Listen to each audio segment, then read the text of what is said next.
എല്ലാവർക്കും നമസ്കാരം. ഞാൻ സുസ്മി രതീഷ്. ഇന്ന് നമ്മൾ ചിക്കൻ്റെ വ്യത്യസ്തമായ റെസിപ്പിയുമായിട്ടാണ് വന്നിരിക്കുന്നത്. ഹരിയാലി ചിക്കൻ ടിക്ക. ഇതിൻ്റെ കൂടെ ഞാനൊരു ഗാർലിക് മയണൈസ് കൂടെ ഉണ്ടാക്കുന്നുണ്ട്. തവയിൽ ഗ്രില്ല് ചെയ്താണ് ഉണ്ടാക്കുന്നത്. എൻ്റെ ചാനൽ ആദ്യമായിട്ട് കാണുന്നവരാണെങ്കിൽ സബ്സ്ക്രൈബ് ചെയ്യാൻ മറക്കരുത്. നമുക്ക് നമ്മുടെ ഹരിയാലി ചിക്കൻ ടിക്കയും മയണൈസും ഉണ്ടാക്കാം.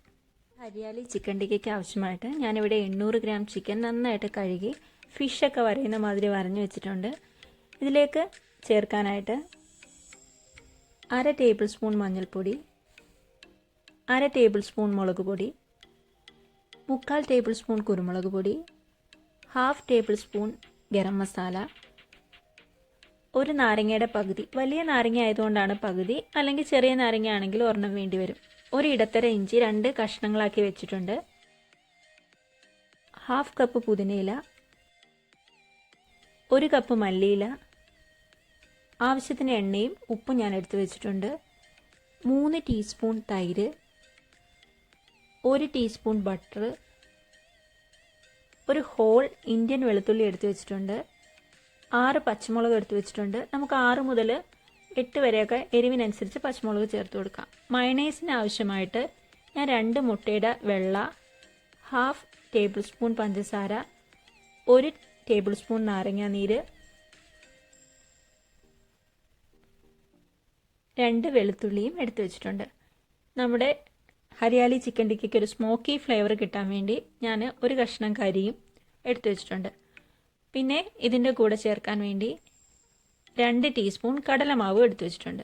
നമുക്ക് ആദ്യം തന്നെ ഇഞ്ചിയും വെളുത്തുള്ളിയും പച്ചമുളകും കൂടെ ഒന്ന് നന്നായിട്ട് അരച്ചെടുക്കാം. അത് അരച്ച് കിട്ടിയിട്ടുണ്ട്. ഇതിലേക്ക് നമുക്ക് എടുത്തു വെച്ചിരിക്കുന്ന മസാലകളും ഉപ്പും നാരങ്ങാനീരും ചേർത്ത് നന്നായിട്ട് മാരിനേഷൻ ചെയ്ത് വെക്കാം. വേണമെങ്കിൽ ഇതിൻ്റെ കൂടെ തന്നെ നമുക്ക് മല്ലിയിലയും പുതിനയിലയും അരച്ചെടുക്കാം. പക്ഷേ നന്നായിട്ട് ഒന്ന് ഫൈനലി ഒന്ന് അരയാൻ വേണ്ടിയിട്ടാണ് ഞാൻ 2ആയിട്ട് അരച്ചെടുക്കുന്നത്. ഇനി നമുക്ക് നമ്മുടെ യോഗട്ടും മല്ലിയിലയും പുതിനയിലയും കൂടെ ഒന്ന് അരച്ചെടുക്കാം. തൈര് ചേർക്കുന്നതാണ് ഏറ്റവും നല്ലത്. ഇത് നമുക്ക് നന്നായിട്ടൊന്ന് ഫൈനലി ഒന്ന് അരച്ചെടുക്കാം. ഇപ്പം ഇത് അരഞ്ഞു കിട്ടിയിട്ടുണ്ട്. ഇതിലേക്ക് കടലമാവ് കൂടെ ചേർത്ത് നന്നായിട്ട് നമുക്ക് മാരിനേഷൻ ചെയ്ത് വെക്കാം. ഇത് മിനിമം ഒരു അരമണിക്കൂറെങ്കിലും വെക്കണം, എന്നാലേ ആ മസാലകളൊക്കെ അതിനകത്തേക്കൊന്ന് പിടിച്ച് കിട്ടുകയുള്ളൂ. അപ്പോഴത്തേക്കും നമ്മുടെ മയണൈസ് നമുക്ക് ഉണ്ടാക്കിയെടുക്കാം. നമ്മുടെ എഗ് വൈറ്റും ഓയിലും വെളുത്തുള്ളിയും പഞ്ചസാരയും ഉപ്പും നാരങ്ങാനീരൂടെ ചേർത്ത് ഞാൻ മിക്സിയുടെ ജാറിൽ നന്നായിട്ടൊന്ന് അരച്ചെടുക്കുന്നുണ്ട്. പ്രത്യേകം ശ്രദ്ധിക്കേണ്ട കാര്യം, നമ്മുടെ ഓരോരുത്തരുടെ ഇഷ്ടത്തിനുള്ള തിക്നെസ്സിനനുസരിച്ച് നമുക്ക് ഓയിൽ സ്റ്റെപ്പ് ബൈ സ്റ്റെപ്പായിട്ട് ഒഴിച്ചു കൊടുക്കാം. ഇതാണ് എൻ്റെ ഇഷ്ടത്തിനുള്ള അനുസരിച്ചിട്ടുള്ള മയണൈസ് റെഡി ആയിട്ടുണ്ട്. എനിക്ക് ഈ തിക്നെസ്സാണ് ഇഷ്ടം. ഇതിലും കൂടുതൽ തിക്നെസ് വേണമെങ്കിൽ കുറച്ചുകൂടി ഓയിൽ ചേർത്ത് ഒന്നുകൂടെ അരച്ചെടുത്താൽ മതി. ഇനി നമ്മുടെ പാൻ ചൂടാക്കി നമ്മുടെ ഹരിയാലി ചിക്കൻ ടിക്ക ഉണ്ടാക്കിയെടുക്കാം. ചൂടായിട്ടുണ്ട്. ഞാൻ ചിക്കൻ്റെ കഷ്ണങ്ങൾ ഇതിലേക്ക് ഇട്ട് കൊടുക്കുകയാണ്.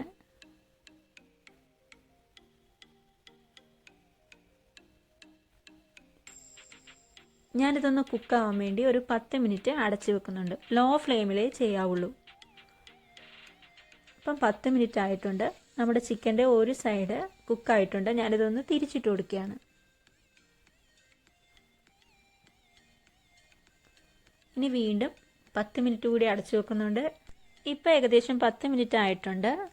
ഞാൻ ഇതിനകത്തേക്ക് കുറച്ച് ബട്ടർ ഒഴിച്ച് കൊടുത്തിട്ട് വീണ്ടും ഒരു 4 മിനിറ്റ് കൂടി ഒന്ന് അടച്ചു വെക്കുന്നുണ്ട്. ഇപ്പം നമ്മുടെ ഹരിയാലി ചിക്കൻ ടിക്ക ആയിട്ടുണ്ട്. ഇനി നമുക്ക് ഒരു കരി നല്ലതുപോലെ ചൂടാക്കിയിട്ട് അത് നല്ല കനലാക്കിയിട്ട് നമ്മുടെ ഈ ചിക്കൻ ടിക്കയിലേക്ക് ഒരു പാത്രത്തിലേക്ക് വെച്ച് കൊടുത്തിട്ട് അതിലേക്ക് ഞാൻ കുറച്ച് ബട്ടർ കൂടെ ഒഴിച്ച് കൊടുത്തിട്ട് ഒന്ന് അടച്ചു വെക്കുന്നുണ്ട്.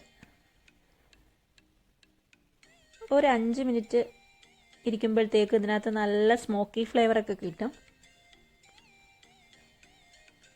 അങ്ങനെ നമ്മുടെ ഹരിയാലി ചിക്കൻ ടിക്ക ആയിട്ടുണ്ട്. എല്ലാവരും ഇതൊന്ന് ട്രൈ ചെയ്ത് നോക്കുക. നിങ്ങളുടെ അഭിപ്രായങ്ങളൊക്കെ പറയുക.